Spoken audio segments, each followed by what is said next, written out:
ദൈവവേദന എപ്പോഴും നീ ശ്രദ്ധിക്കേണ്ടത്, ദൈവം നിന്നെ ഓൺ ചെയ്യണം. അതാണ് ഇതിൻ്റെ അകത്ത് മെയിൻ. ഞാൻ ഇടയ്ക്ക് നമ്മുടെ ക്ലിൻ്റൺ അച്ഛനോട് പറയണ ഇതാണ്.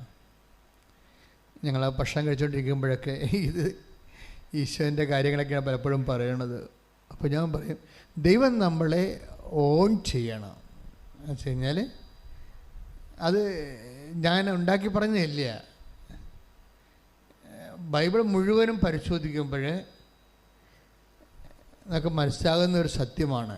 ഈശോയ്ക്ക് തന്നെ നല്ല പവർഫുൾ കോൺഷ്യസ് ആയിരുന്നു. ഈശോ പറയവേ, പിതാവായ ദൈവം എന്നിൽ അംഗീകാര മുദ്ര ചാർത്തിയിരിക്കുന്നു. Take the word of God. ശ്രദ്ധിക്കട്ടെ. ഹല്ലേലൂയ ഹല്ലേലൂയ ഹല്ലേലൂയ ഹല്ലേലൂയ ഹല്ലേലൂയ. യേശുവേ നന്ദി. ഹല്ലേലൂയ ഹല്ലേലൂയ ഹല്ലേലൂയ.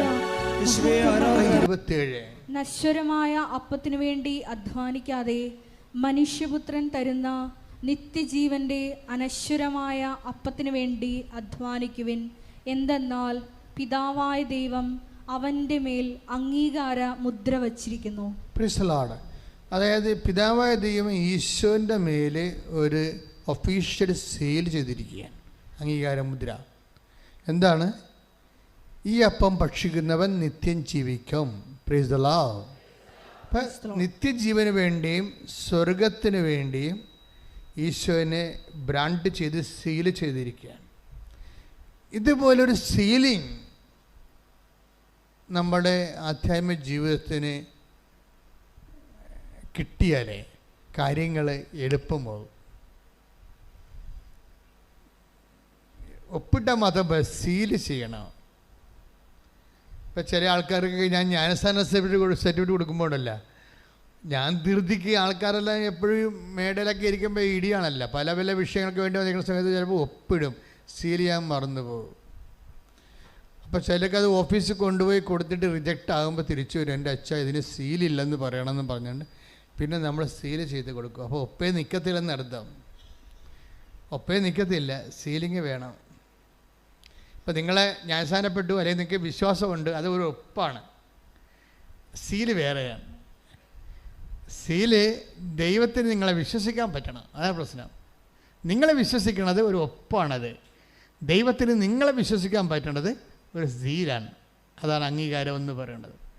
അപ്പോൾ ദൈവത്തിൻ്റെ മുമ്പിൽ അങ്ങനെ വിശ്വസിക്കാൻ പറ്റും എന്ന് ദൈവത്തിന് തോന്നിയാൽ പിന്നെ ഇത്രയും ലാഗിങ് ഒന്നുമില്ല. ഉടമ്പടിയുടെ സ്പീഡ് റെഗുലേറ്റ് ചെയ്തിരിക്കുന്നത് ദൈവത്തിന് നിങ്ങളിലുള്ള വിശ്വാസം വർദ്ധിക്കുന്നിടത്ത് വെച്ചാണ്.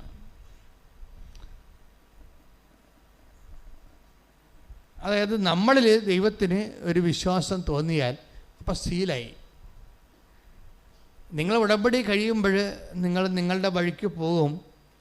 ഇത് പ്രധാനപ്പെട്ട ഒരു പദാർത്ഥം മാത്രമായ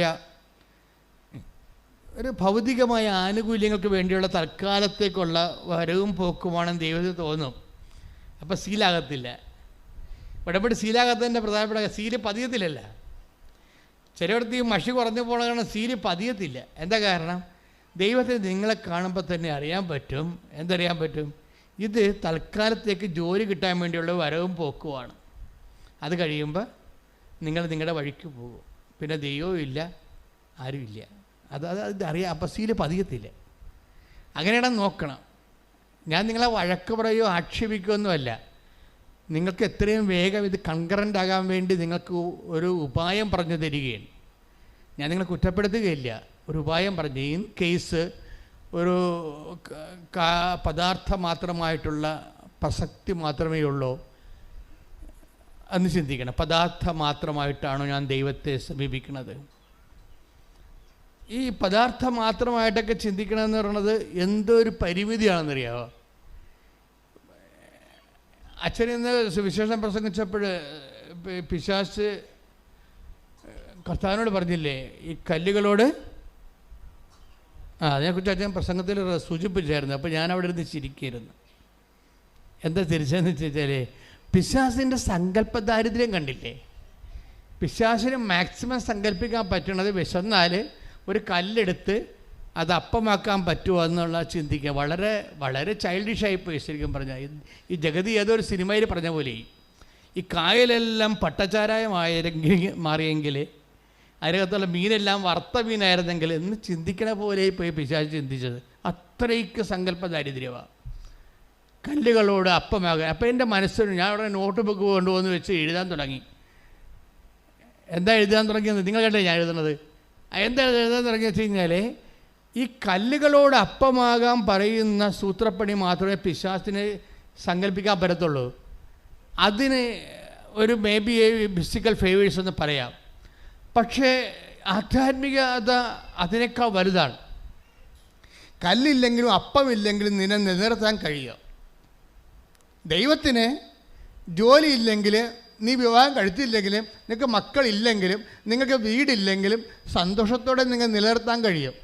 നീ ദൈവത്തിന് കണ്ടീഷൻഡായിട്ട് മക്കളെ കിട്ടിയ. ഇപ്പോൾ കഴിഞ്ഞ ദിവസത്തെ സാക്ഷ്യം എന്നാണ് അവസാനിച്ചത്. മാതാവിൻ്റെ മുമ്പിൽ വന്ന് ആ മോള് പറഞ്ഞു കേട്ടില്ലേ, എന്താണ്, ഒന്നെങ്കിൽ 20 വർഷമായി ഞാൻ കുഞ്ഞിന് വേണ്ടി ദൈവങ്ങളുടെ എല്ലാം നടക്കണം. അവസാനം നിൻ്റെ അടുത്ത് വന്നിരിക്കുകയാണ്. ഒന്നെങ്കിൽ എൻ്റെ ജീവൻ എടുക്കണം, അല്ലെങ്കിൽ എനിക്ക് കുഞ്ഞിനെ തന്നാം. അമ്മ ആ മാസം അവൾക്ക് കുഞ്ഞിനെ കൊടുത്ത്. അപ്പോൾ അവൾക്ക് മനസ്സിലായി അമ്മ ആരാണെന്ന് മനസ്സിലായി. പക്ഷേ എപ്പോഴും ദൈവത്തിൻ്റെ അടുത്ത് നിങ്ങൾ ഇങ്ങനെയുള്ള അഭ്യാസം കാണിക്കരുത്. അപ്പോൾ ഈ കല്ലപ്പമാക്കാൻ പറഞ്ഞ പോലെ പിശാചായിട്ട് നിങ്ങളെ കണക്കാക്കത്തുള്ളൂ.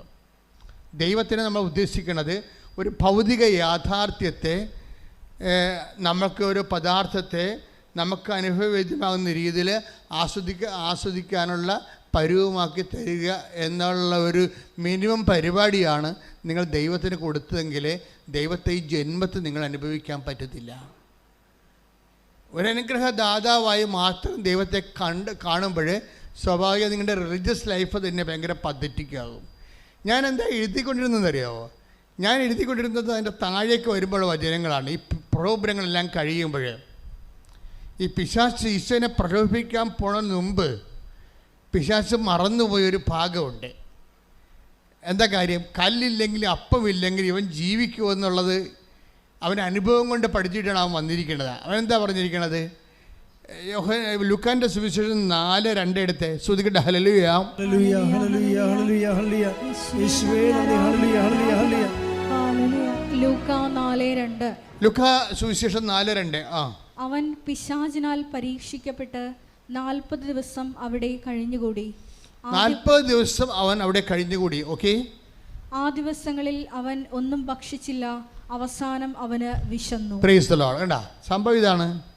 അതായത് 40 ദിവസം അവൻ ഭക്ഷിക്കാതിരുന്നിട്ടും പാനം ചെയ്യാതിരുന്നിട്ടും അവന് വിശപ്പൊരു പ്രശ്നമേ അല്ലായിരുന്നു. ആ ടൈം കഴിഞ്ഞപ്പോഴാണ് അവൻ വിശന്നത്. അവൻ 40 ദിവസം എന്തുകൊണ്ടാണ് അവന് വിശക്കാതിരുന്നത്? That is anointing. അതാണ് അനോയിൻറ്റിങ് എന്ന് പറയണത്. അനുഗ്രഹത്തിൻ്റെ അപ്പുറത്തുള്ള സാധനമാണ്. അനുഗ്രഹം എന്ന് പറഞ്ഞാൽ ബ്ലെസ്സിങ്സ്. അനുഗ്രഹത്തിൻ്റെ അപ്പുറത്തുള്ള എന്താണ്? അത് ബ്ലെസ്സിങ്സ് പദാർത്ഥം മാത്രവും മെറ്റീരിയലാണ്. അത് മാനുഷികമാണ്. ഈ മാനുഷികമായിട്ടുള്ള അനുഭവ തലങ്ങൾക്ക് അപ്പുറത്തുണ്ട്. എന്താണ്? നീ 40 ദിവസവും 40 രാവും അവൻ ഒന്നും ഭക്ഷിക്കുകയോ ഒന്നും കുടിക്കുകയോ ചെയ്തില്ല. ആ കാലം കഴിഞ്ഞപ്പോൾ, എന്നുവെച്ചാൽ അഭിഷേകത്തിൻ്റെ ആ കാലം കഴിഞ്ഞപ്പോഴാണ് അവനെ വിശന്നത്. അപ്പോൾ അവിടെ കല്ലില്ലെങ്കിലും അപ്പമില്ലെങ്കിലും അവൻ 40 ദിവസം സുഭിക്ഷമായിട്ട് തന്നെയാണ് ഇവിടെ ഭക്ഷണം കഴിച്ചതുപോലെ ജീവിച്ചത്. എൻ്റെ മക്കളെ, ഇത് വേറെ ഒരു ലെവലാണ്. നിങ്ങളീ ഉടമ്പടിയിൽ അന്വേഷിക്കേണ്ടത്. ഇപ്പം കഴിഞ്ഞ ദിവസങ്ങളിലേ അങ്ങനെ പേര് ഞാൻ പറഞ്ഞു, എന്താ, അതായത് ഒരു മനുഷ്യരുടെ സാക്ഷ്യം പറഞ്ഞു. ജോർജ് ഇമ്മാനുവൽ എന്ന് പറഞ്ഞു, കായംകുളത്തുകാരൻ ജോർജ് ഇമ്മാനുവൽ. ജോർജ് ഇമ്മാനുവൽ 33 വർഷമായിട്ട് കടലിൽ മർച്ചൻ്റ് നേവിയിലാണ്. 33 വർഷമായിട്ട് മർച്ചൻ്റ് നേവിയിലാണ്. കക്ഷിക്ക് ഇന്ന് വരെ 12 കമ്പനി മാറിയിട്ടുണ്ട്.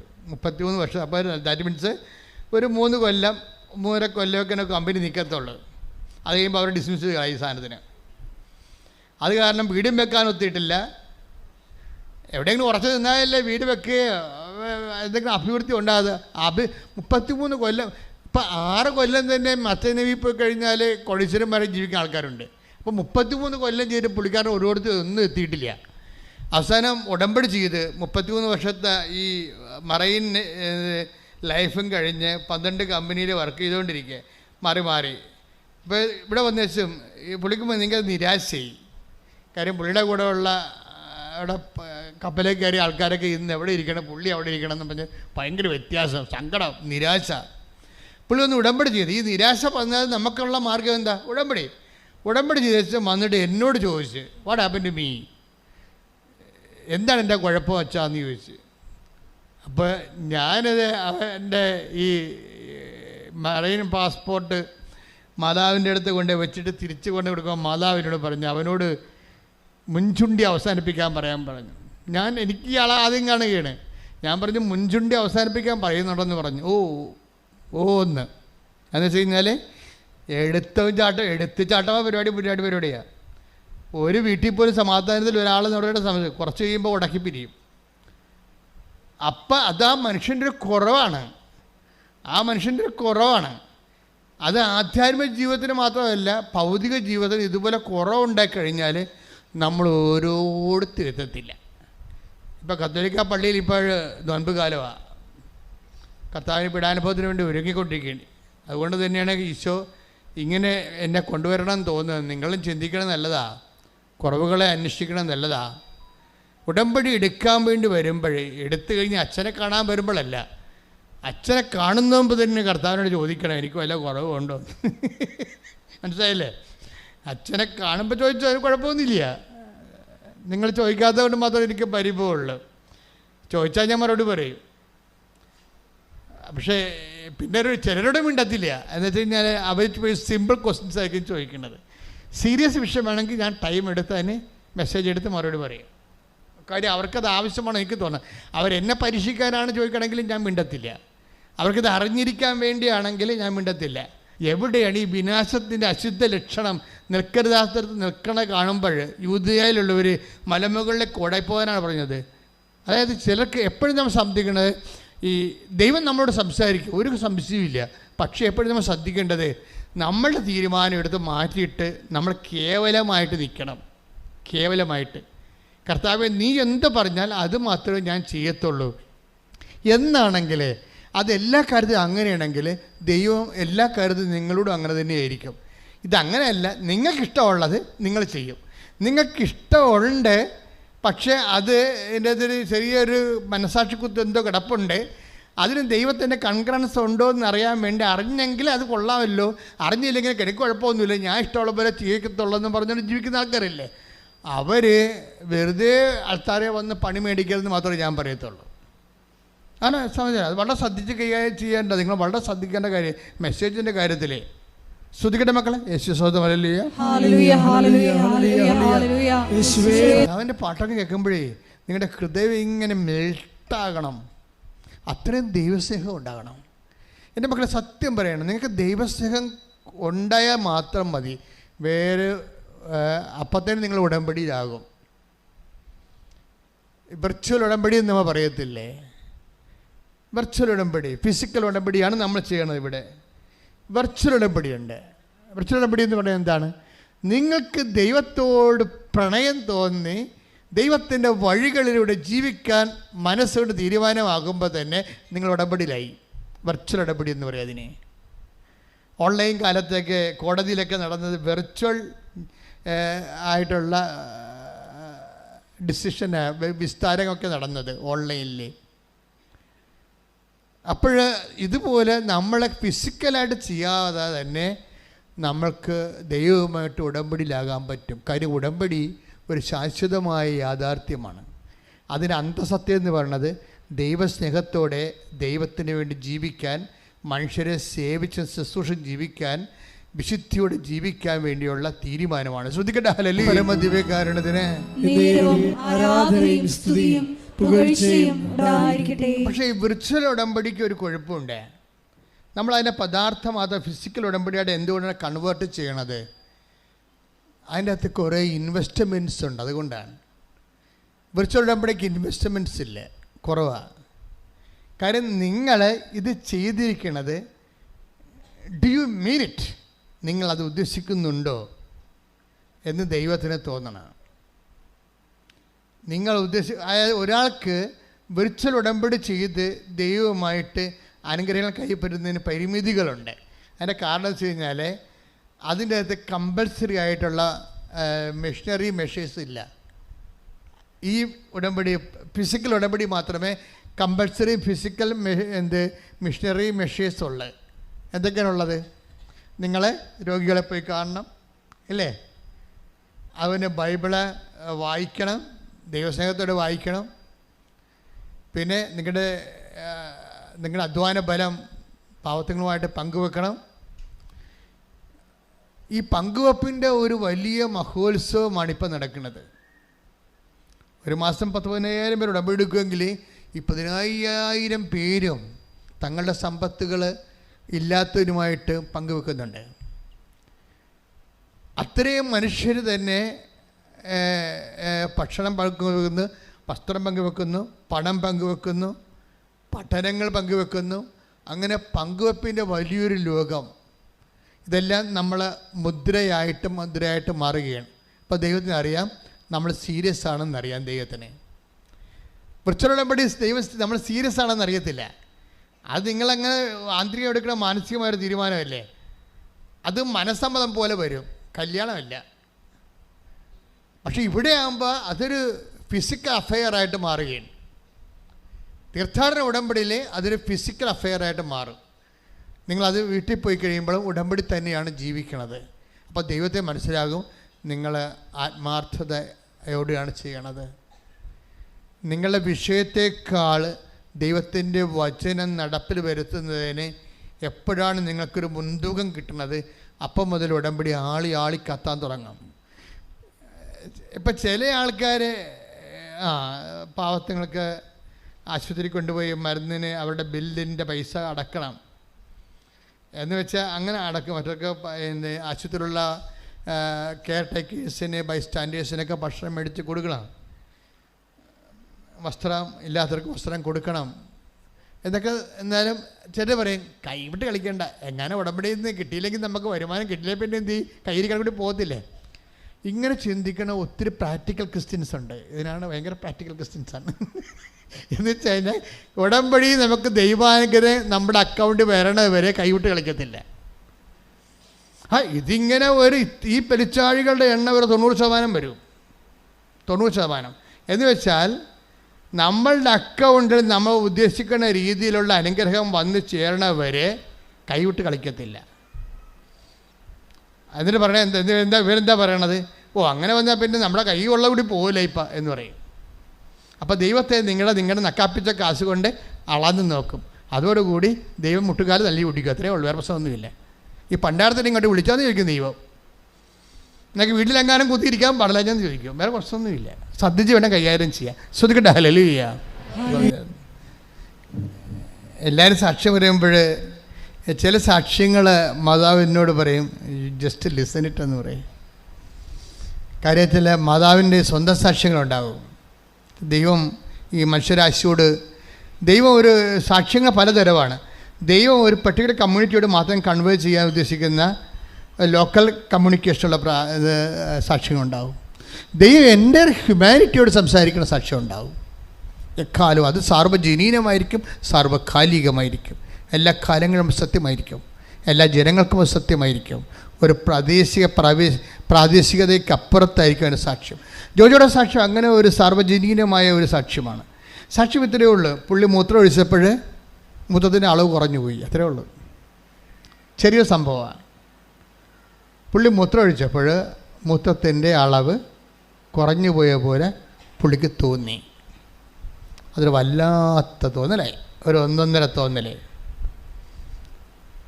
അതെന്താണെന്ന് പറയുക, അങ്ങനെയുടെ സാക്ഷ്യം തുടങ്ങണത് നമ്മൾ ശ്രദ്ധിക്കണം. അയാൾ അങ്ങനെ പറയണത്, ഞാൻ 25 വർഷമായി UK സെറ്റിൽഡാണ് എൻ്റെ ഭാര്യയുമായിട്ട്. എൻ്റെ മക്കളും 2 പേരും അവിടെ ജനിച്ചവരാണ്. അവർക്ക് കല്യാണം കഴിച്ചു, അവർക്ക് ജോലിയുണ്ട്. എൻ്റെ മക്കൾക്ക് ജോലിയുണ്ട്, എനിക്കിപ്പോഴും ജോലിയുണ്ട്, എൻ്റെ ഭാര്യയ്ക്ക് ജോലിയുണ്ട്. ഞങ്ങൾക്ക് പണത്തിന് ഒരു കുറവുമില്ല.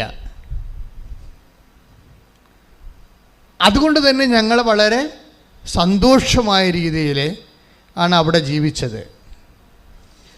അപ്പോൾ നോക്കിയ ഒരു മനുഷ്യന് വീടിന് വീട്, മേൽത്തരം ഭയം പറയുന്നുണ്ട്, മേൽത്തരം ഭവനങ്ങൾ, മേൽത്തരം വാഹനങ്ങൾ.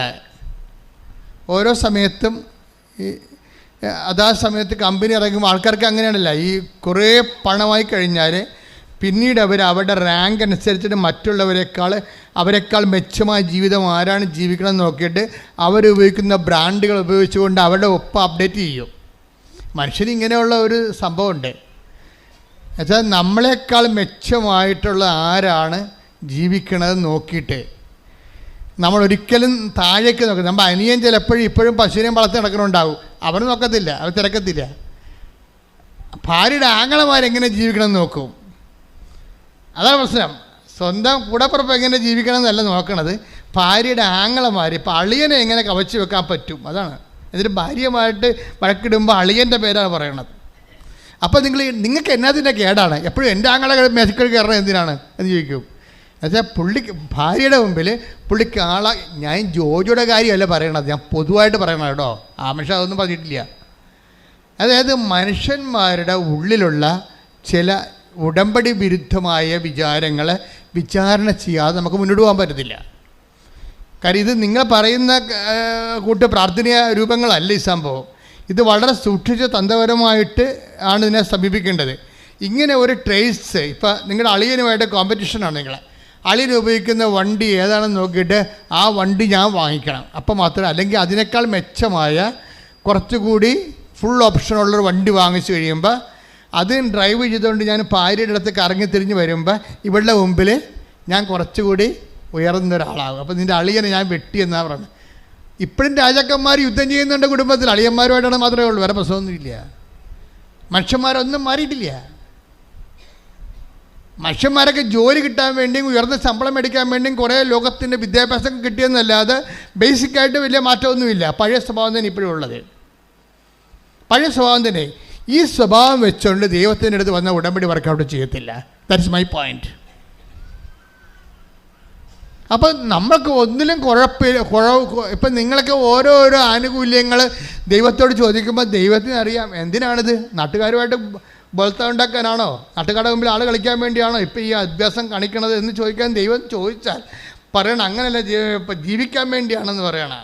മനസ്സിലായില്ലേ? അല്ലെ നിങ്ങളുടെ ഉള്ളിലിരിപ്പ് ഒക്കെ എപ്പോഴും ഇപ്പം ഇങ്ങനെ സ്കാനിങ്, ഓട്ടോമാറ്റിക് സ്കാനിങ് നടക്കൊണ്ടിരിക്കുകയല്ലേ. ദൈവം മിക്കവാറും ചെയ്യണ പെറ്റ് സ്കാനിങ് ആയിരിക്കും മിക്കവാറും ചെയ്യണത്. കോശങ്ങളിൽ പോലും ഡാമേജ് ഉണ്ടെങ്കിൽ ദൈവം പറയും നിൻ്റെ കോശം മൊത്തം ഡാമേജ് ആണെന്ന് പറയും. ഇതൊക്കെ ഈ പെറ്റ് സ്കാനൊക്കെ ഇപ്പോഴല്ലേ ഈ മൈക്രോ മെഡിസിനൊക്കെ കണ്ടുപിടിച്ചത്. എത്രയോ വർഷം മുമ്പ് ദൈവത്തിൻ്റെ കയ്യിൽ ഈ പെറ്റ് സ്കാനുണ്ട്.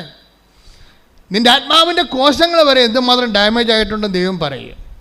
അതുകൊണ്ടാണ് ഉടമ്പടി താമസിക്കുന്നത്. പ്രാർത്ഥിക്കുക, കർത്താവായ ദൈവമേ, കർത്താവായ ദൈവമേ, നിന്റെ കൃപയുടെ ആഗിരണം ചെയ്യാൻ തക്കവിധം എന്റെ ആത്മാവിന്റെ കോശങ്ങളെ അഭിഷേകസിദ്ധമാക്കണമേ. ശ്രദ്ധിക്കട്ടെ. എല്ലാവരും ഈ അനുഗ്രഹത്തിന് വേണ്ടി, ജോലിക്ക് വേണ്ടി, വീടിന് വേണ്ടി, വിവാഹത്തിന് വേണ്ടി, മക്കൾക്ക് വേണ്ടി എല്ലാം ഉടമ്പടി ചെയ്യുമ്പോൾ നിങ്ങൾ അൾട്ടിമേറ്റ് എയിം എന്താണ്? ഈ ജോലിയെ പോലെ ഒരാളായി മാറുക. നിങ്ങൾക്ക് ജോലിയുണ്ട്, ഭർത്താവിന് ജോലിയുണ്ട്, ഭാര്യയ്ക്ക് ജോലിയുണ്ട്, മക്കൾക്ക് ജോലിയുണ്ട്, മരുമക്കൾക്ക് ജോലിയുണ്ട്. ഒന്നിനും കുറവില്ലാത്ത മേൽത്തരം വീട്, മേൽത്തരം വാഹനം, മേൽത്തരം ജീവിതം. ഇത്രയും മേൽത്തരം ജീവിതമാണെങ്കിൽ ഈ മനുഷ്യൻ്റെ ഉള്ളിൽ ഇപ്പോഴും ഒരു ചെറിയ ഒരു എന്താണ് ഈ ഇൻഗാസൊക്കെ, ഈ എസ്കിമോയൊക്കെ താമസിക്കുന്ന സ്ഥലത്ത് അവർ മഞ്ഞിൻ്റെ അകത്ത് ഉള്ള വീട്ടിൻ്റെ അകത്തൊരു ചെറിയൊരു വിളക്ക് കത്തിച്ച് വെക്കുവർ, ഈൽ വിളക്കുകൾ. അതുപോലെ ഒരു വിളക്ക് ഈ മനുഷ്യൻ്റെ ഉള്ളിലുണ്ട്. പണ്ട് എവിടെയോ കുടുംബത്തിൽ ജീവിച്ച കാലത്ത് കിട്ടിയ ഇത്തിരി വിശ്വാസം, അതൊരു ഈൽ വിളക്ക് പോലെ ഇതിൻ്റെ അകത്ത് കത്തുകയാണ് ഈ മനുഷ്യൻ്റെ ജീവിതത്തിലെ. ദൈവത്തിൻ്റെ ഒരു കൈവെപ്പ് പോലെ ഈ മനുഷ്യൻ്റെ ഉള്ളിൽ വിശ്വാസം. അങ്ങനെ പറയണം, ഞാനിപ്പോഴും പള്ളിയിൽ പോകുന്നുണ്ട്. അത് നാട്ടുകാരെ ബോധിപ്പിക്കാൻ വേണ്ടിയാണ്.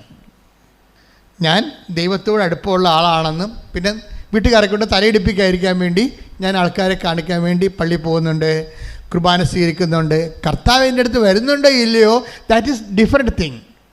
ആ മനുഷ്യൻ്റെ സാക്ഷി നല്ല രസമാണ് കേൾക്കാൻ. ഞാൻ ഇപ്പോഴും കുർബാന സ്വീകരിക്കുന്നുണ്ട്, ഞാൻ ദേവാലയത്തിൽ പോകുന്നുണ്ട്. ഞാൻ കുർബാന സ്വീകരിക്കുമ്പോൾ ഈശോ എൻ്റെ അടുത്ത് വരുന്നുണ്ടോ ഇല്ലയോ, ദാറ്റ്സ് എ ഡിഫറെൻറ്റ് കേസ്. വന്നാലും ഇല്ലെങ്കിലും എനിക്ക് പ്രശ്നമില്ല. കാര്യം എനിക്ക് ജീവിതത്തിൽ പ്രശ്നമൊന്നുമില്ലല്ലോ.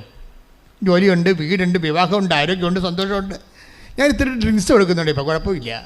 ഞാൻ ക്ലബ്ബിൽ പോകുന്നുണ്ട്. UK-യിലാണെങ്കിൽ ഇതിനൊന്നും കുഴപ്പമില്ല. ആരോടും ചോദിക്കത്തില്ല, എവിടെയും പോകാം, ആർക്കെവിടെയും ജീവിക്കാം. ഒരു സന്തോഷത്തിലാണ് ഞാൻ. ഈ ഭൂമി തരുന്ന ഒരു മനുഷ്യന് കൊടുക്കാവുന്ന മാക്സിമം സന്തോഷം അനുഭവിച്ച് ജീവിക്കുന്നൊരു മനുഷ്യൻ പറയുകയാണ്, ഞാനിപ്പോൾ കുർബാന സ്വീകരിക്കുന്നുണ്ട്. അത് കാര്യം ഞാൻ ഇങ്ങനെ ഒരു ആചാരാനുഷ്ഠാനത്തിൽ ജീവിച്ച് പോകുന്ന കാരണം ആ പാരമ്പര്യം കളയേണ്ടെന്ന് വിചാരിച്ചുകൊണ്ട് ഞാൻ കുർബാന സ്വീകരിക്കുന്നുണ്ട്.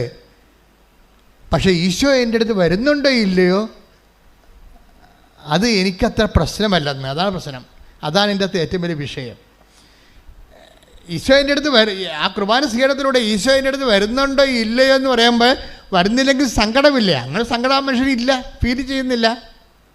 അങ്ങനെ കുറവ് ഈശോ എൻ്റെ എഴുന്നള്ളി ഈ കുർബാനയിൽ എൻ്റെ ഉള്ളിലേക്ക് വരുന്നില്ല എങ്കിലാണെങ്കിലും അത് കുറവായിട്ട് he's not feeling it. Isho ഒരു മനുഷ്യൻ്റെ, ആധുനിക മനുഷ്യൻ്റെ ഒരു അവസ്ഥ കണ്ടില്ലേ?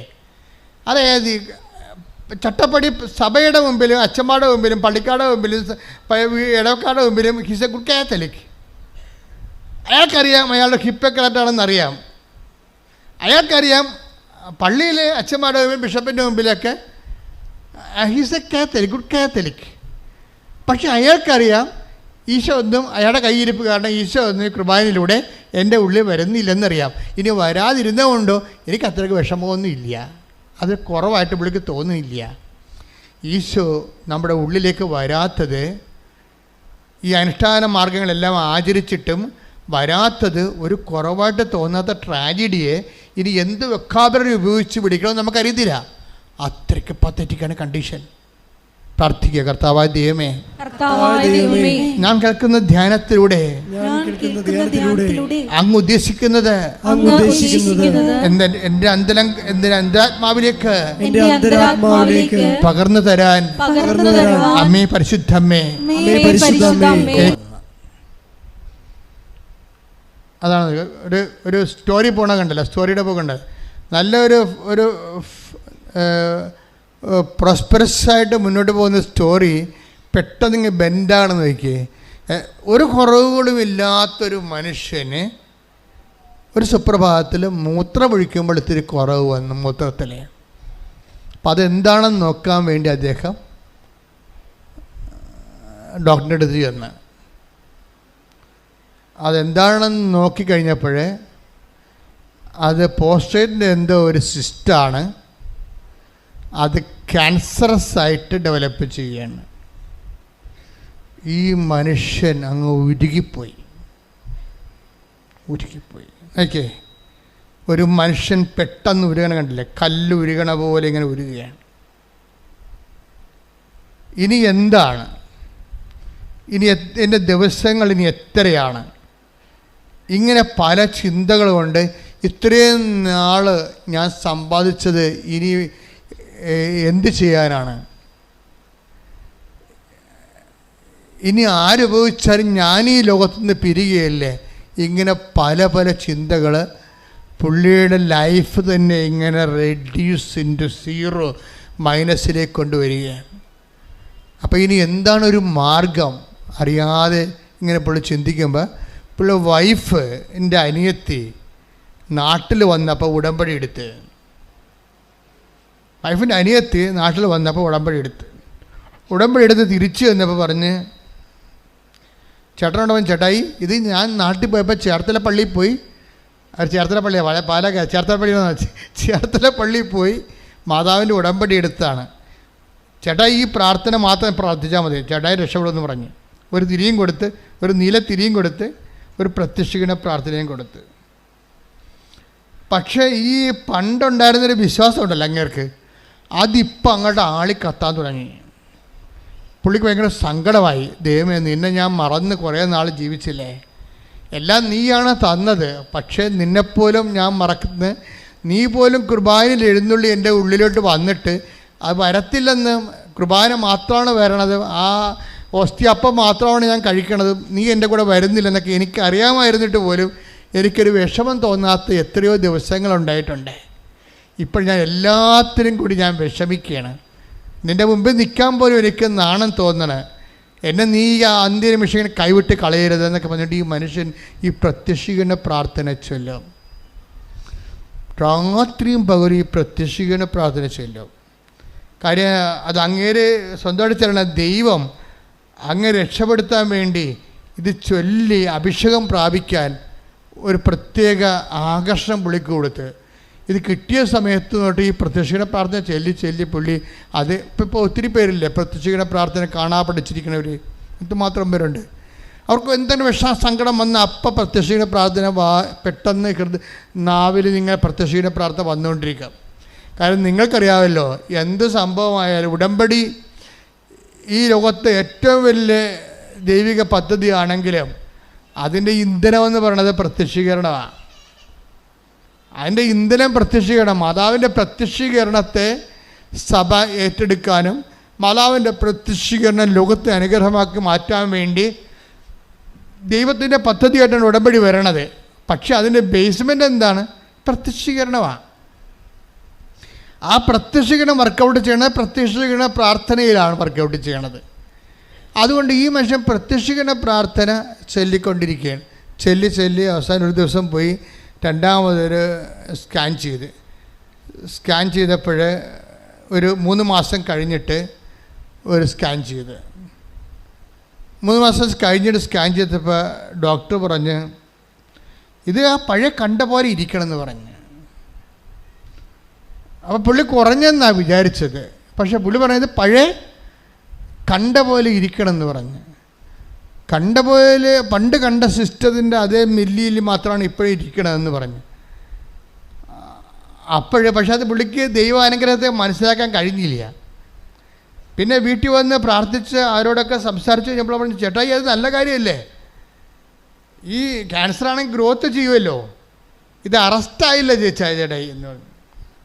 അപ്പോഴാണ് പുള്ളി ഞെട്ടിപ്പോയി. ശരിയാണ്, ഇത് അറസ്റ്റായല്ല, ഞാൻ പള്ളി കൃപാസനത്തിൽ വന്നിട്ടില്ല, മാതാവിനെ കണ്ടിട്ടില്ല, പ്രത്യക്ഷീകരണ പ്രാർത്ഥന മാത്രം ചൊല്ലിയപ്പോൾ ഇത് അറസ്റ്റായില്ലേ.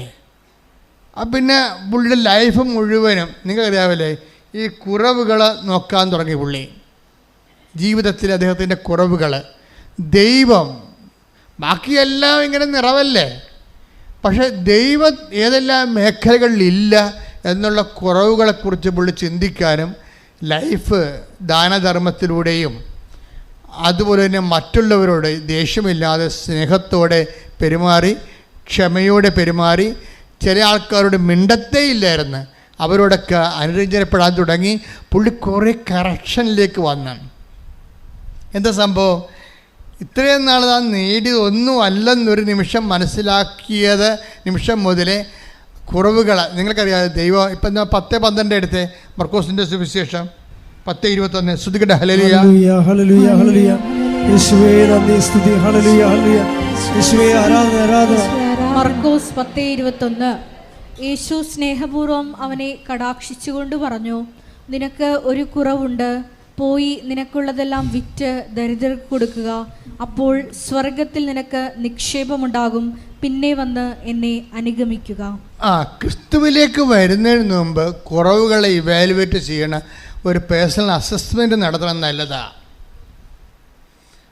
ഈ കുറവുകളെ അന്വേഷിക്കുന്നത് അദ്ദേഹം സ്വന്തമായിട്ട് ചെയ്തതല്ല, ഇത് പാക്കേജിൽ ഉടമ്പടി പാക്കേജിലുള്ളതാണ് പേഴ്സണൽ അസസ്മെൻ്റ്. അത് 10:20-19 വായിച്ചേ. മർക്കോസ് 10:20 അവൻ പറഞ്ഞു, ഗുരു ചെറുപ്പം മുതൽ ഞാൻ ഇവയെല്ലാം പാലിക്കുന്നുണ്ട്.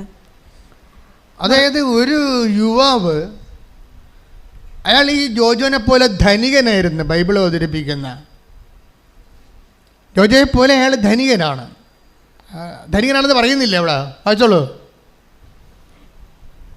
യേശു വഴിയിലേക്ക് ഇറങ്ങിയപ്പോൾ ഒരുവൻ ഓടി വന്ന് അവൻ്റെ മുമ്പിൽ മുട്ടുകുത്തി ചോദിച്ചു, നല്ലവനായ ഗുരു, നിത്യജീവൻ അവകാശമാക്കാൻ ഞാൻ എന്ത് ചെയ്യണം? നിത്യതയ്ക്ക് വേണ്ടി ഞാൻ എന്ത് ചെയ്യണമെന്ന് ചോദിക്കുകയാണ്.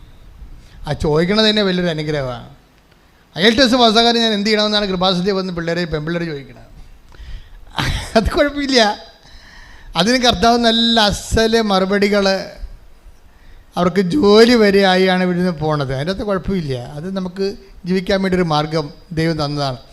പക്ഷെ ദൈവത്തോട് എപ്പോഴെങ്കിലും നിത്യജീവൻ പ്രാപിക്കാൻ എന്ത് ചെയ്യണമെന്ന് ചോദിക്കുന്നത് നല്ലതാണെന്നല്ല, നിങ്ങളുടെ ഒരു പരിധി കഴിഞ്ഞാൽ നിങ്ങൾക്ക് ദൈവമായിട്ട് മുന്നോട്ട് പോകാൻ പറ്റത്തില്ല.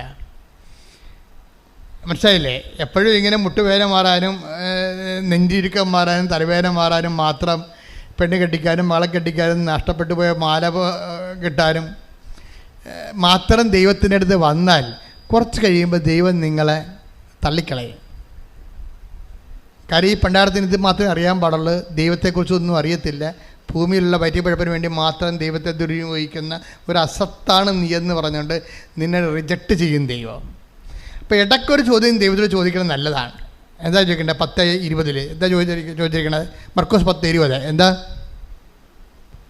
മർക്കോസ് 10:17 നല്ലവനായ ഗുരു, നിത്യജീവൻ അവകാശമാക്കാൻ ഞാൻ എന്ത് ചെയ്യണം? യേശു അവനോട് ചോദിച്ചു, എന്തുകൊണ്ടാണ് നീ എന്നെ നല്ലവൻ എന്ന് വിളിക്കുന്നത്? അതായത് നിത്യജീവൻ അവകാശമാക്കാൻ നിങ്ങൾ എന്ത് ചോദിച്ചാലും ദൈവത്തോട് ചോദിക്കുമ്പോൾ എപ്പോഴെങ്കിലും നിത്യജീവനെക്കുറിച്ച് നിങ്ങൾ ഗുരുതരമായി ചോദ്യം ഉന്നയിക്കണം. കാര്യം എന്താണ്? ദൈവത്തിൽ നിന്ന് ചോദിക്കുന്നത് തന്നെ ദൈവത്തോട്. ഇപ്പം നിങ്ങൾ പലരും ചോദിക്കുന്ന പല കാര്യങ്ങളും ദൈവത്തോട് തന്നെ ചോദിക്കേണ്ട കാര്യമല്ല. പല കാര്യങ്ങളും നിങ്ങളിപ്പോൾ ചോദിക്കണതെല്ലാം ദൈവത്തോട് തന്നെ ചോദിക്കേണ്ട കാര്യങ്ങളല്ല. പക്ഷെ ഗതികെട്ട് വരുമ്പോഴാണ് നമ്മൾ ദൈവത്തോട് ആ വിഷയം ചോദിക്കേണ്ടി വരണത്. പക്ഷെ ദൈവത്തോട് ചോദിക്കേണ്ട ചോദ്യങ്ങളിൽ ഒന്നാമത്തെ സ്ഥാനം എന്തിനാണ് ഉള്ളത്? നിത്യജീവൻ പ്രാപിക്കാൻ, ഞാൻ നിത്യമായി ജീവിക്കാൻ, എന്ന് വെച്ചാൽ നിൻ്റെ കൂടെ ജീവിക്കാൻ, ഈ ഭൂമി ജീവിക്കാനല്ല. നിത്യജീവൻ എന്ന് പറഞ്ഞാൽ എന്താ ഉദ്ദേശിക്കണത്? ദൈവത്തിൻ്റെ കൂടെ ജീവിക്കാൻ ഞാൻ എന്ത് ചെയ്യണം? നമ്മൾ പലപ്പോഴും ചോദിക്കണത് വീട്, ജോലി, വിവാഹം, കുഞ്ഞുങ്ങളെല്ലാം ഇവിടെ ജീവിക്കാനാണ്, ഭൂമി ജീവിക്കാനാണ്. ഭൂമിയിലാണെങ്കിൽ നമ്മൾ 70 കൊല്ലം മാത്രമേ ജീവിക്കുന്നുള്ളേ. കൊടാനുകൂടി കൊല്ലം പിന്നെ കാലം കിടക്കുന്നത് കാരണം നമ്മൾ ചോദിക്കേണ്ട വേറൊരു റെഫറൻസ് എന്താണ്? ദൈവത്തിൻ്റെ കൂടെ ജീവിക്കാൻ ഞാൻ എന്ത് ചെയ്യണം? അങ്ങനെ ഒരു യുവാവിനൊരു ബോധം ഉണ്ടായി.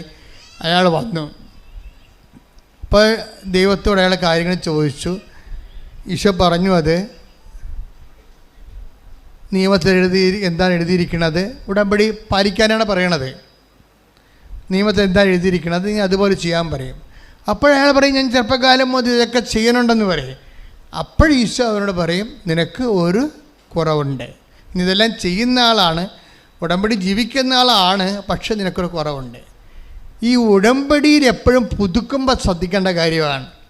കാര്യം ഈ 10:20 എന്ന് പറയുന്നത് ഉടമ്പടി ജീവിക്കുന്ന ഒരാളെക്കുറിച്ചാണ് ഭജനം അഡ്രസ്സ് ചെയ്യണത്. നിത്യജീവൻ പ്രാപിക്കാൻ ഞാൻ എന്ത് ചെയ്യണമെന്ന് പറയുമ്പോൾ നിയമത്തിൽ എന്താ എഴുതിയിരിക്കണമെന്ന് ഈശോ ചോദിക്കും. അപ്പോൾ മാതാപിതാക്കന്മാരെ ബഹുമാനിക്കുക തൊട്ട് 10 കൽപ്പന മൊത്തം പറയുമ്പോൾ ഈശോ അവൻ പറയും, ഇതൊക്കെ ഞാൻ ചെയ്യണതാണ്, ഞാൻ ഉടമ്പടിയിലാണ്. ഞാൻ ഉടമ്പടി 1 പുതുക്കി 2 പുതുക്കി 3 പുതുക്കി ജീവിക്കുകയാണെന്ന് പറയും. 3 പുതുക്കി ജീവിക്കണമെന്ന് പറയുമ്പോൾ നിങ്ങൾ പറയും, ഞാൻ 5 പുതുക്കി എനിക്ക് സിൽവർ ഗ്രേയാണ് കയ്യിലുള്ളതെന്ന് പറയും, പേപ്പർ. അപ്പോഴും ഈശോ പറയും, നിനക്കൊരു കുറവുണ്ട്. ഇപ്പം നിനക്ക് നീല ഉടമ്പടിയാണെന്ന് പറഞ്ഞാൽ ഈശോ പറയും, നിനക്കൊരു കുറവുണ്ട്. അല്ലേ? നീ വെള്ള ഉടമ്പടിയാണ് നിൻ്റെ കയ്യിലുണ്ടെന്ന് പറഞ്ഞാൽ ഈശോ പറയും, നിനക്കൊരു കുറവുണ്ട്. ഇനി നിനക്ക് സിൽവർ ഗ്രേയാണ് നിൻ്റെ കയ്യിലുണ്ടെന്ന് പറഞ്ഞാൽ ഈശോ പറയും, നിനക്കൊരു കുറവുണ്ട്. അപ്പോൾ എപ്പോഴും നമ്മൾ ശ്രദ്ധിക്കേണ്ടത്, ഉടമ്പടി പുതുക്കാൻ വേണ്ടി വരുമ്പോൾ ശ്രദ്ധിക്കേണ്ടത്, ഈശോ ഇനി പറയാൻ പോണ കുറവ് എന്താണെന്ന് ചിന്തിക്കണം. മനസ്സിലായില്ലേ? ക്ലാസ്സിൽ ഈശോ ഇനി പറയാൻ എന്നെക്കുറിച്ച് പറയാൻ പോണ കുറവ് എന്താണ് എന്ന് നീ ചിന്തിച്ച് സ്വന്തമായിട്ട് ഈശോയുമായിട്ട് ഉടമ്പടിയിലായിക്കഴിഞ്ഞാൽ പിന്നെ നീ സത്യസന്ധമായിട്ട് ഉടമ്പടി ഏറ്റെടുത്ത് നടത്തും. കാര്യം വെച്ചാൽ നിനക്കറിയാമല്ലോ, ദൈവം നിൻ്റെ ഉള്ളിലോട്ട് വന്നാൽ പിന്നെ എല്ലാത്തിനും സമാധാനമാണ്. ഒരു കാര്യം മാത്രമല്ല, ദൈവത്തിന് ഒരു കാര്യമായിട്ട് സെറ്റ് ചെയ്യാൻ പറ്റത്തില്ല. അതെപ്പോഴും എൻ്റെ മക്കൾ മനസ്സിലാക്കണം. ദൈവത്തിന് മനുഷ്യന്മാർക്ക് ഒരു കാര്യമായിട്ട് സെറ്റ് ചെയ്യാൻ പറ്റും. ഇപ്പം നിങ്ങളുടെ വീട്ടിൽ കറണ്ടില്ല, മനസ്സിലായില്ലേ? നിങ്ങളുടെ വീട്ടിൽ നിങ്ങൾ ഉടനെ ഇലക്ട്രിസിറ്റി ഓഫീസർക്ക് വിളിച്ച് പറയുകയാണ്, ഞങ്ങളുടെ വീട്ടിൽ കറണ്ടില്ല എന്ന് പറയുന്നു. ഉടനെ അവർ പറഞ്ഞ്, ഇപ്പം തന്നെ നിങ്ങളുടെ വീട്ടിലോട്ടൊക്കെ 5 മിനിറ്റ് കഴിയുമ്പോൾ കറണ്ട് വരുമെന്ന് പറഞ്ഞു. ഓ കൊള്ളാം. 5 മിനിറ്റ് കഴിഞ്ഞപ്പോൾ കറണ്ട് വന്ന്. കറണ്ട് വന്നപ്പോൾ നമ്മൾ ജനൽ തുറന്നു അപ്പുറത്ത് നോക്കി, എൽസിക്കുട്ടി കറണ്ട് വന്നു. നാശം, അവിടെ വീട്ടിലും കറണ്ട് വന്നാന്ന് ചോദിക്കും. തീർന്നില്ല പരിപാടി.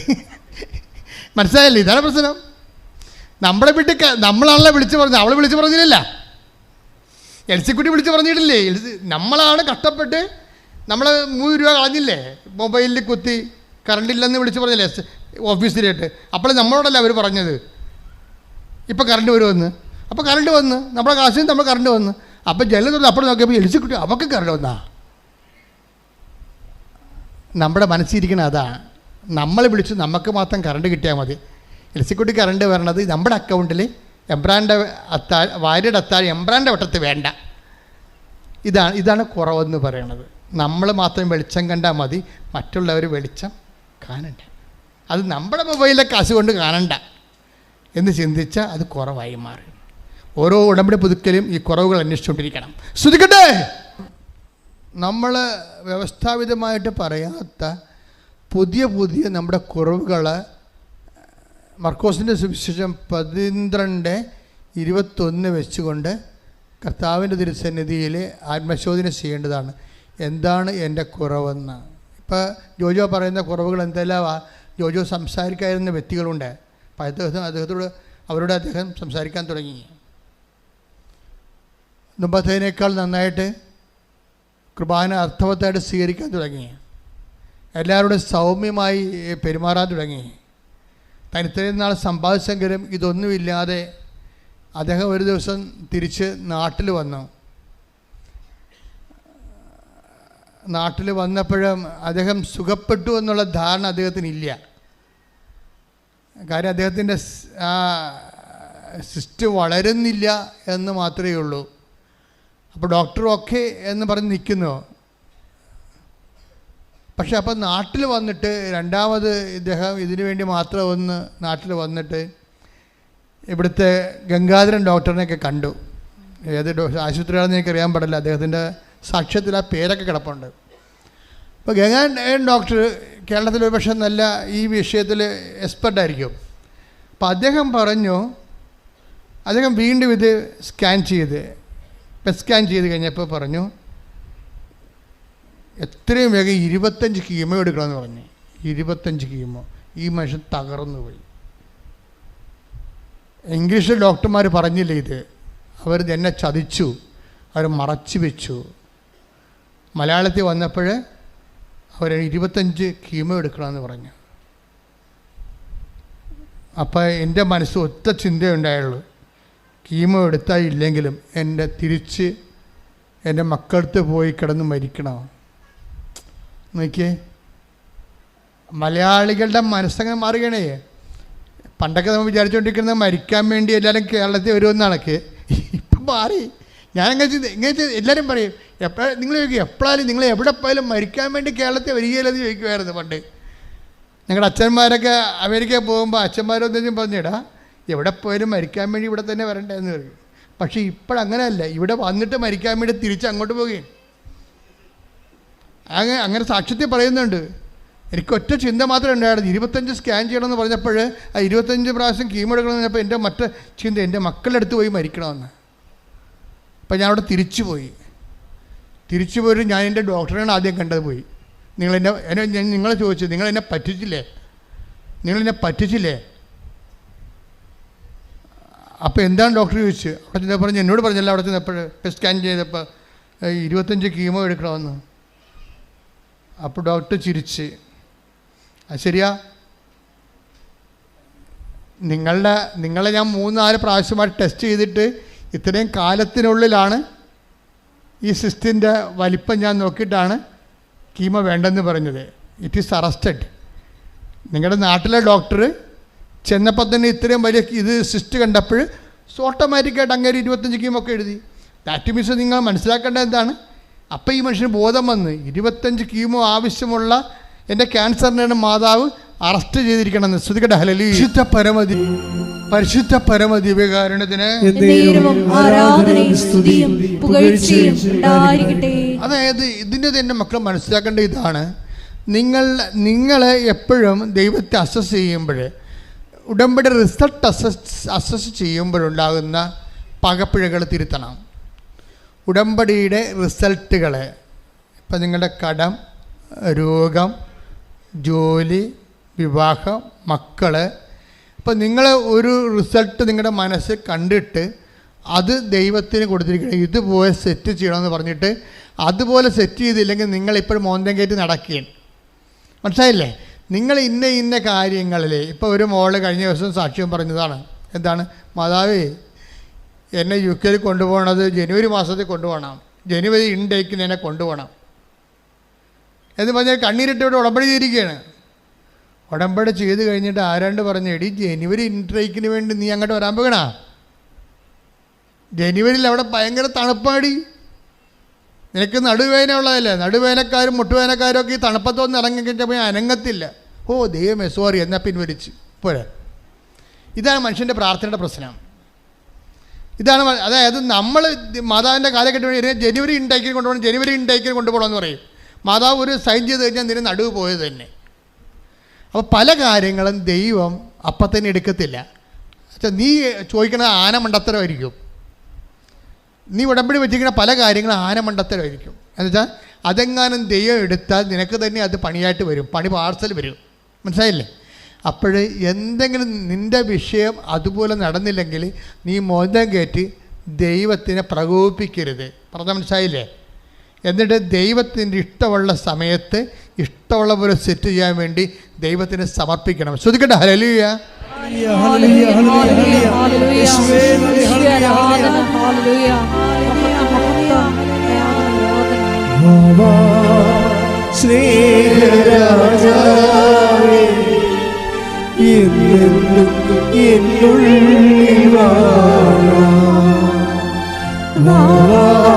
സ്നേഹത്തിൽ പൂനിലാവേ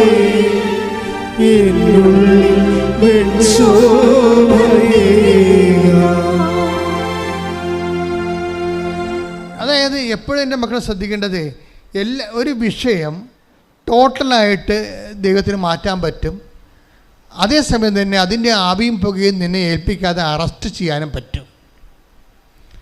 ഇത് രണ്ടും ഒരേപോലെ. നിൻ്റെ ജീവിതത്തിൽ ഏറ്റവും നല്ലത് എന്താണെന്ന് നോക്കിയിട്ട് അതാണ് നിൻ്റെ കുടുംബത്തിൻ്റെ ഹിസ്റ്ററി അനുസരിച്ച് ദൈവം സെറ്റ് ചെയ്യണം. ഒരു കാര്യം എപ്പോഴും അത് പെർഫെക്റ്റായിട്ടായിരിക്കും ചെയ്യണത്, പെർഫെക്റ്റായിട്ടാണ് ചെയ്യണമെന്ന് വിചാരിക്കും. ഓരോ വിഷയം, അതായത് ഞാൻ എന്താ പറയണത്, ഒരു കാരണവശാലും ദൈവത്തെ നിങ്ങൾ ഒരിക്കൽ പോലും ദൈവമേ നീ എന്നോട് അങ്ങനെ ചെയ്തില്ലേ, ഞാൻ ഇന്ന് എവിടെ ഇരിക്കേണ്ടതായിരുന്നു, അതപ്പം ചെയ്തു തന്നാൽ മതിയായിരുന്നല്ല എന്ന് ഒരിക്കലും കിട്ടാത്ത കാര്യത്തിന് ദൈവത്തെ പ്രതിയാക്കിക്കൊണ്ട് പ്രാർത്ഥനയെ മാന്യം കാണിച്ചുകൊണ്ട് നിങ്ങൾ ആന്തരിക മത്സരങ്ങൾ നടത്തരുത്.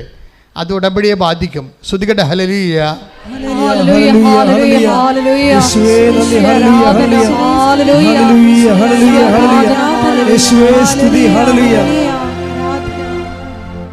അതായത് ഈ മർക്കോസിൻ്റെ സുവിശേഷം ഇല്ലേ, മർക്കോസ് തന്നെ 16-18 വായിച്ചേ.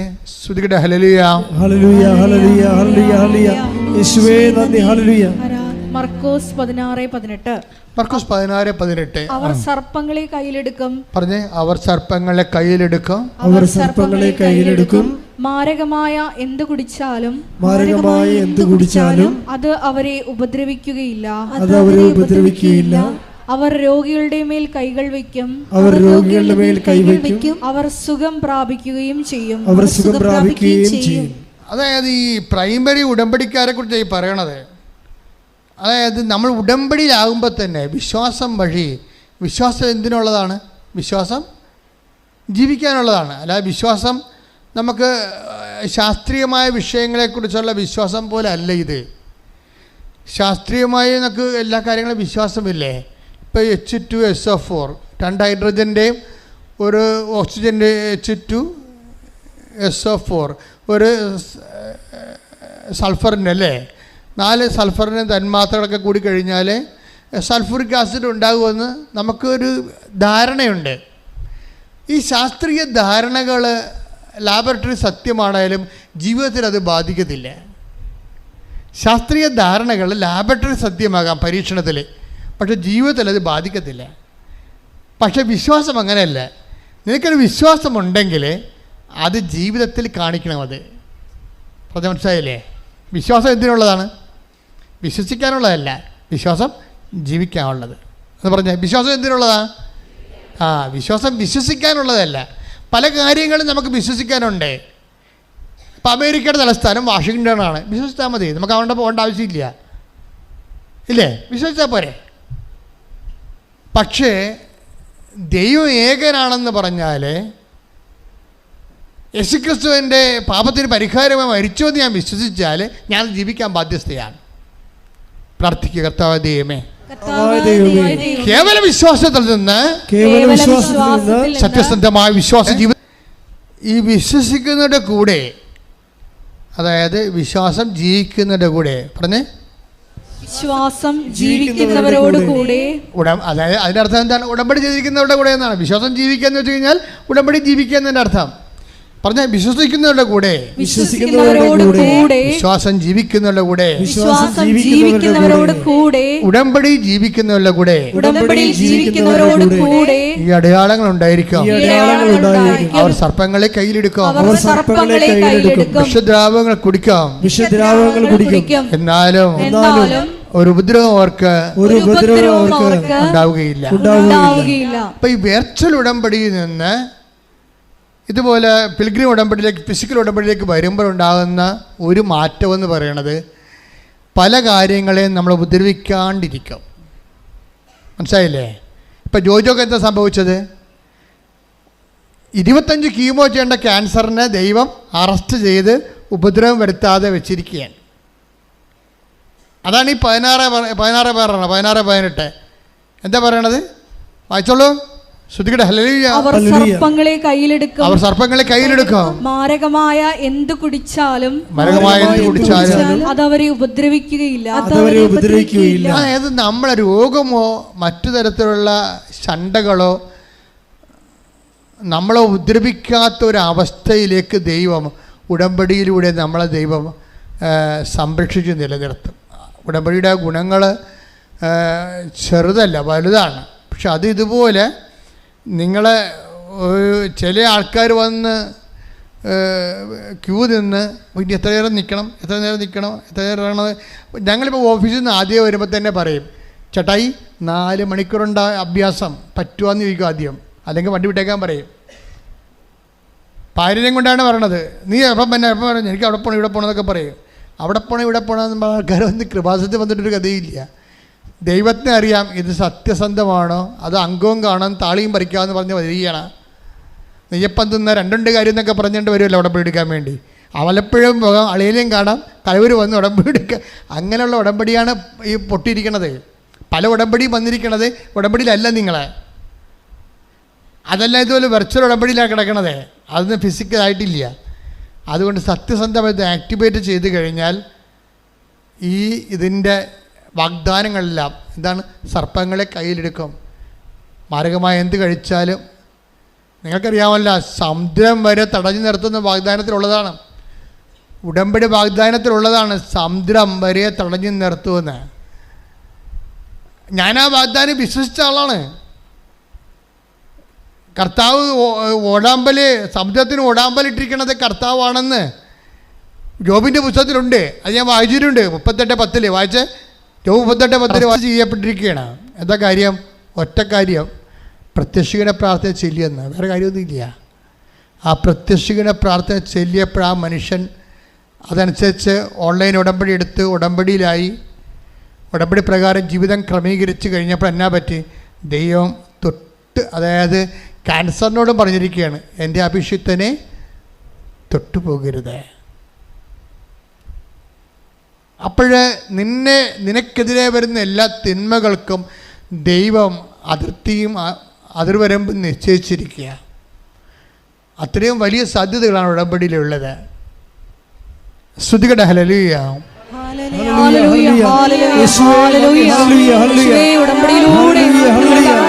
സംരക്ഷണം ലഭ്യമാക്കുന്നതിന് നന്ദി പറയുന്നു.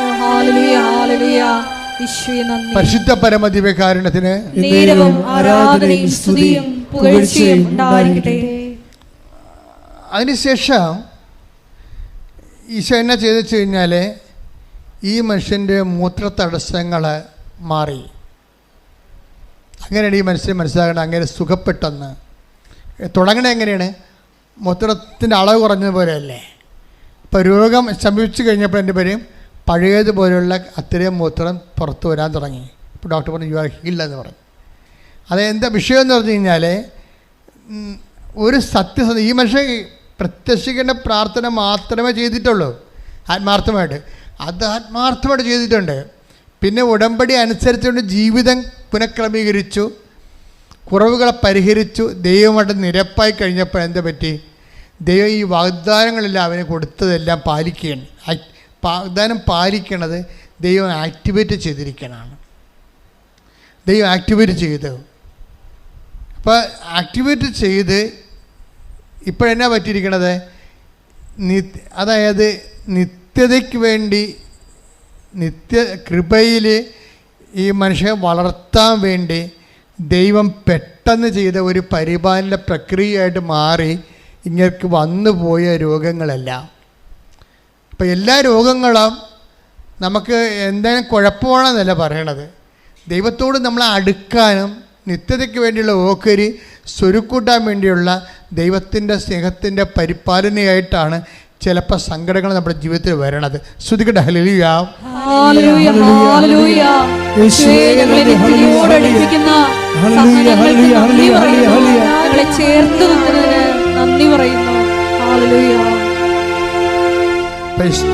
പരിശുദ്ധ പരമ ദിവ്യകാരുണ്യത്തിന് എന്താ പ്രശ്നം വെച്ചാൽ, ഈ ആന്തരിക അഭിഷേകം നമ്മൾ അനുഭവിക്കുന്ന പ്രശ്നങ്ങളുടെ മേലെ അഭിഷേകം, ഉടമ്പടി വിധിപ്രകാരം അഭിഷേകം തന്നുകൊണ്ട് അതിൻ്റെ ആദിയും പുകയും തീയും പൊള്ളലും ഒന്നും നമ്മൾ അനുഭവിക്കാതെ ഇങ്ങനെ കൈവെള്ള പൊതിഞ്ഞു കൊണ്ടു നടക്കുന്ന ഒരു അഭിഷേക അനുഭവം. ഇതൊക്കെ പങ്കുവെക്കണത് ആരാണെന്ന് അറിയാവോ? വളരെ എഡ്യൂക്കേറ്റഡ് ആയിട്ടുള്ള ആൾക്കാരാണ്. കഴിഞ്ഞ ദിവസത്തിൻ്റെ ഒരു സാക്ഷ്യം ഡോക്ടർ സമേത്യു വർഗീസ്, ബത്തേരിയിൽ നിന്ന് ഡോക്ടർ സമേത്യു വർഗീസിൻ്റെ ഒരു സാക്ഷ്യമുണ്ട്.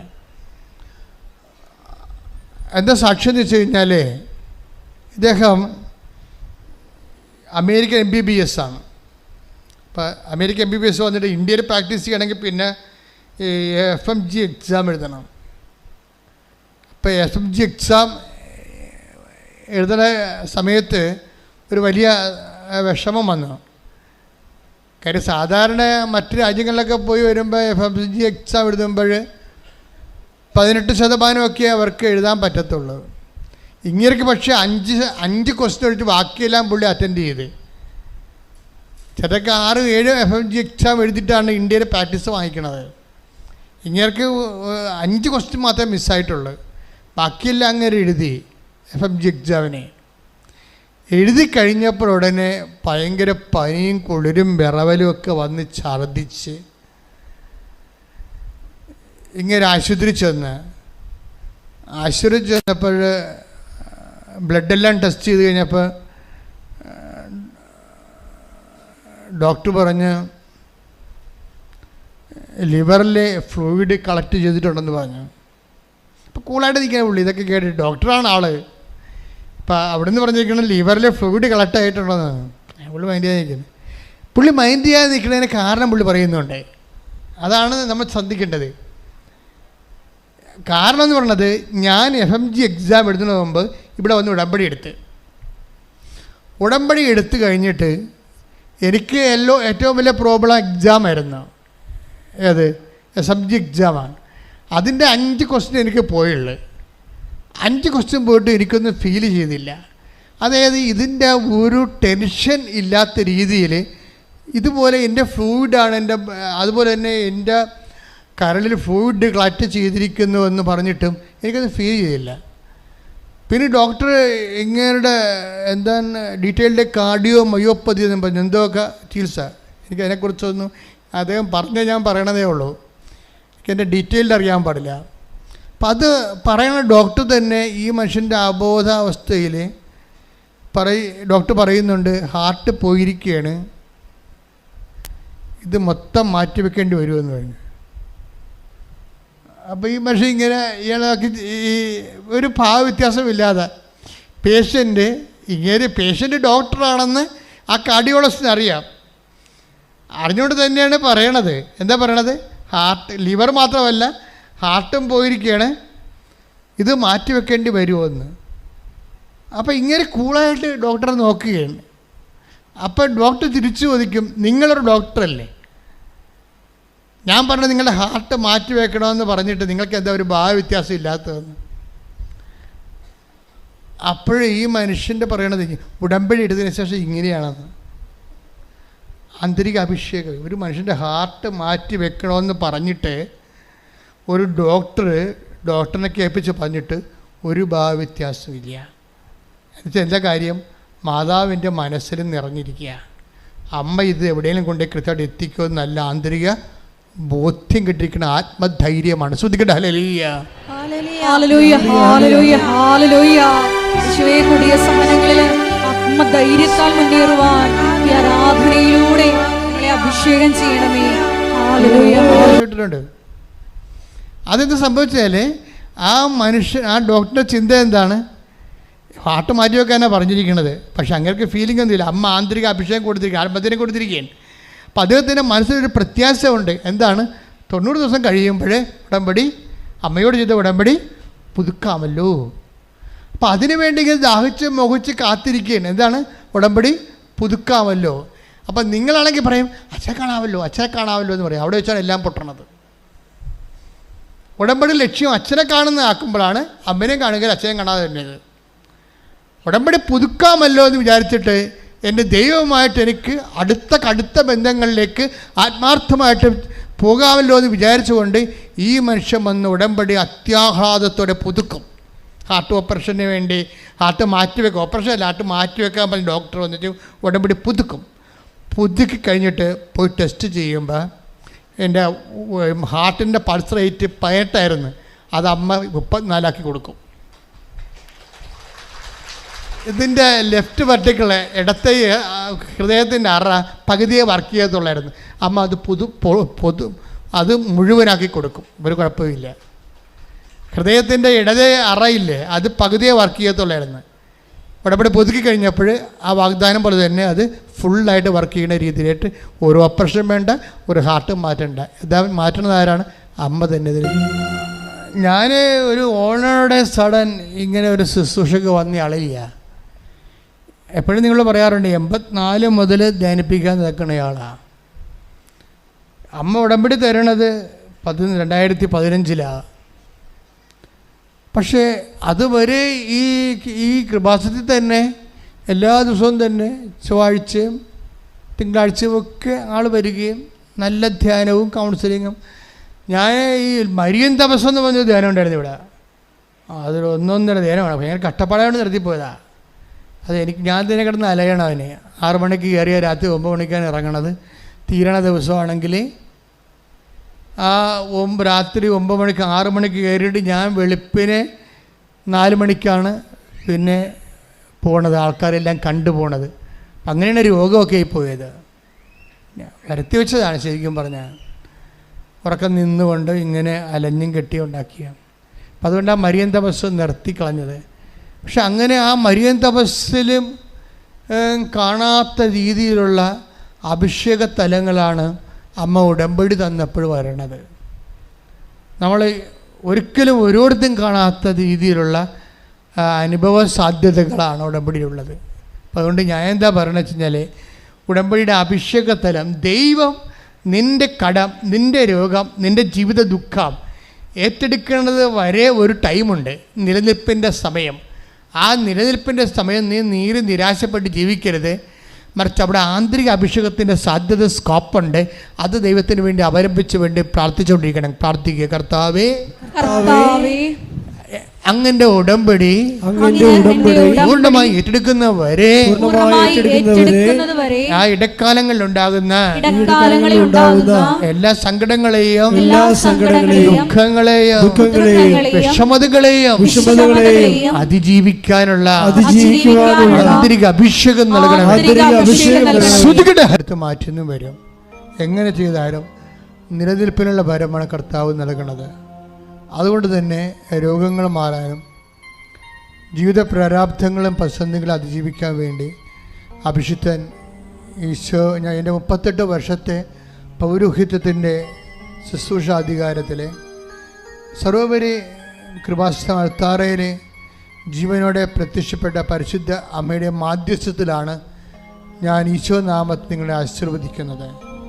ഈ ആശീർവാദം അമ്മയുടെ മാധ്യസ്ഥത്തിൽ ഈശോ നാമത്തിൽ നടക്കുന്ന ഈ ആശീർവാദത്തിൻ്റെ ശക്തിയാൽ അടയാളങ്ങളും അത്ഭുതങ്ങളും ജീവിത ദുരിതങ്ങളും തടസ്സങ്ങളും മാറുന്നതിന് വേണ്ടി ഇടിമുഴക്കം പോലെ സ്തുതിക്കട്ടെ. ഹല്ലേലൂയ, ഹല്ലേലൂയ, ഹല്ലേലൂയ.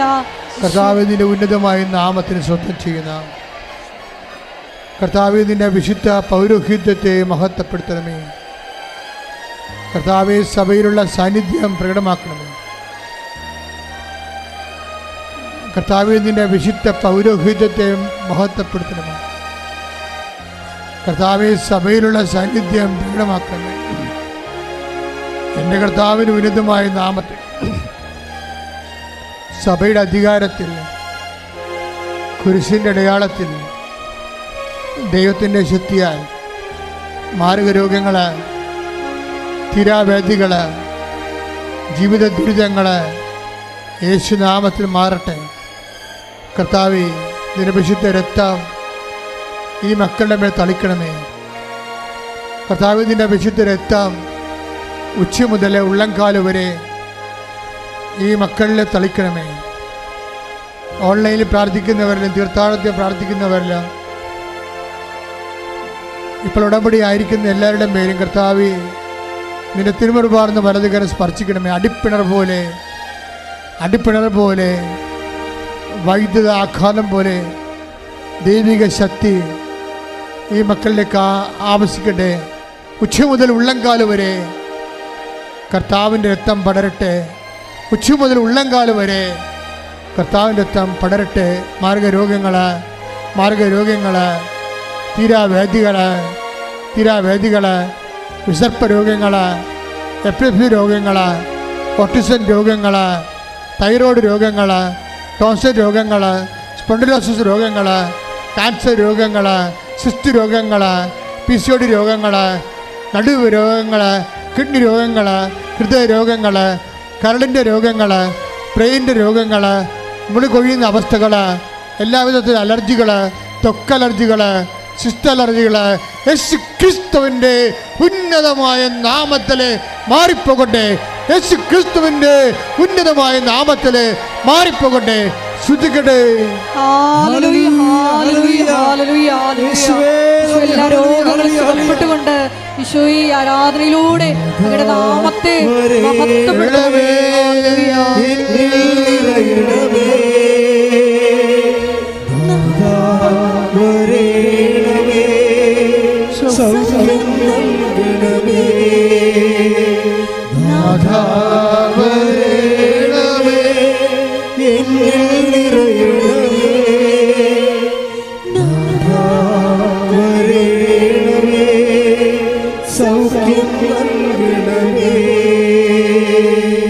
എൻ്റെ മക്കളെ, ക്രിസ്തുവിൽ പ്രത്യാശ അർപ്പിക്കുമ്പോൾ, അമ്മയുടെ മാധ്യസ്ഥത്തിന് അണയുമ്പോൾ നമ്മൾ സന്തോഷത്തോടെ തിരിച്ചറിയേണ്ട ഒരു കാര്യമുണ്ട്. നമ്മൾ വിശക്കാൻ ആഗ്രഹിക്കാത്ത ഒരു മനസ്സാണ് ദൈവത്തിൻ്റെത്. അതാണ് ഈശോ പറയുന്നത്, ഞാൻ വെറും കൈയോടെ അവരെ പറഞ്ഞയച്ചാൽ അവരെ വഴിയിൽ തളർന്നു വീഴത്തില്ലേ എന്ന് ചോദിക്കണം. കുറച്ച് പേർക്ക് വീഞ്ഞ് കിട്ടി, കുറച്ച് പേർക്ക് കല്യാണത്തിന് വന്നവർക്ക് വീഞ്ഞ് കിട്ടിയില്ല. അങ്ങനെ സിറ്റുവേഷൻസ് കർത്താവ് ഉദ്ദേശിക്കുന്നില്ല. എല്ലാവർക്കും എല്ലാം കിട്ടണമെന്നുള്ള ആഗ്രഹത്തിലാണ് ഭൗതിക സാഹചര്യങ്ങളെ ഈശോ കാനായിലെ കല്യാണത്തിൽ വെള്ളം വീഞ്ഞാക്കുന്നതിലൂടെ ദൈവത്തിൻ്റെ ഒരു മനസ്സ് വെളിപ്പെടുത്തുന്നത്. എനിക്ക് ദൈവത്തിൻ്റെ ഈ മനസ്സിനെക്കുറിച്ച് പണ്ട് മുതലേ ഉൾക്കാഴ്ച ഉണ്ടായിരുന്നു. ദൈവത്തിൻ്റെ മനസ്സെന്താണ്? ദൈവത്തിൻ്റെ മനസ്സ് പാവപ്പെട്ടവൻ്റെ കൂടെയാണ്. പാവപ്പെട്ടവനെന്ന് വെച്ച് കഴിഞ്ഞാൽ പൈസ ഇല്ലാത്തവനെന്നല്ല എൻ്റെ അർത്ഥം.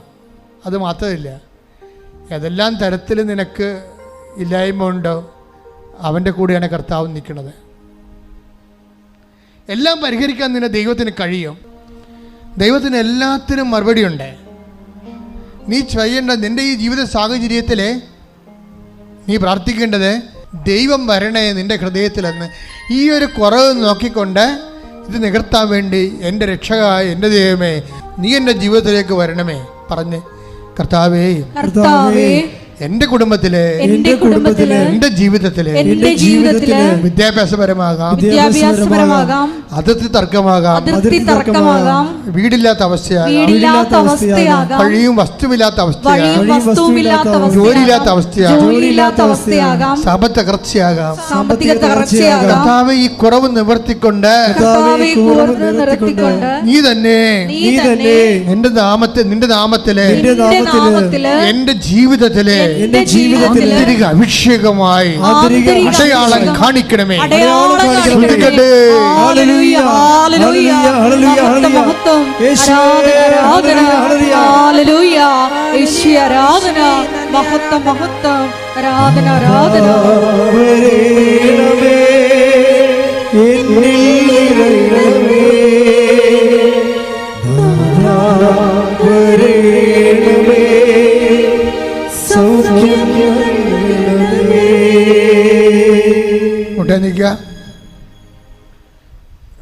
ഉടമ്പടി വച്ചിരിക്കുന്ന കാര്യങ്ങൾ കർത്താവിൻ്റെ തിരുസന്നിധിയിൽ സമർപ്പിച്ച് പ്രാർത്ഥിക്കുക, മൗനമായി പ്രാർത്ഥിക്കുക.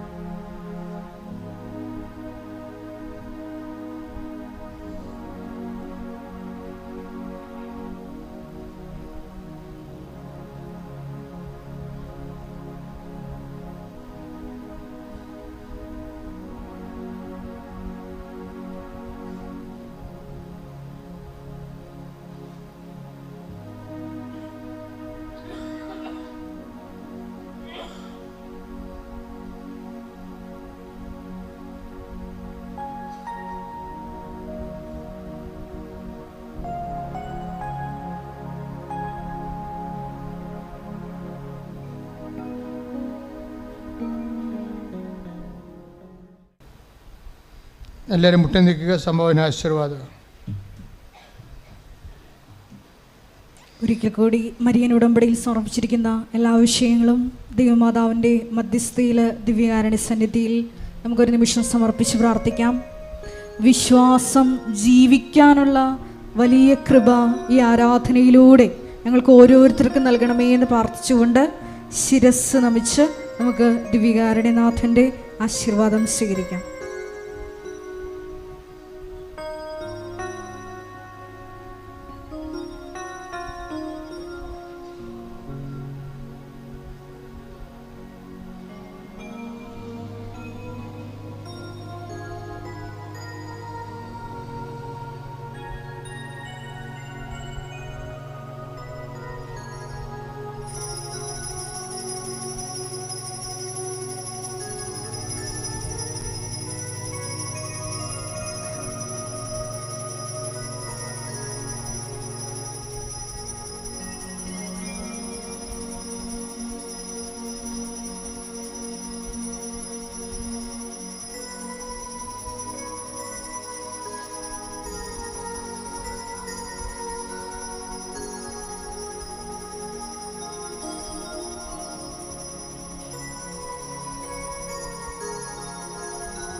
പരിശുദ്ധ പരമമാ ദിവ്യകാരുണ്യമേ, എന്നും അങ്ങേക്ക് ആരാധന. പരിശുദ്ധ പരമമാ ദിവ്യകാരുണ്യമേ, എന്നും അങ്ങേക്ക് ആരാധന. പരിശുദ്ധ പരമമാ ദിവ്യകാരുണ്യമേ, എന്നും അങ്ങേയ്ക്കായി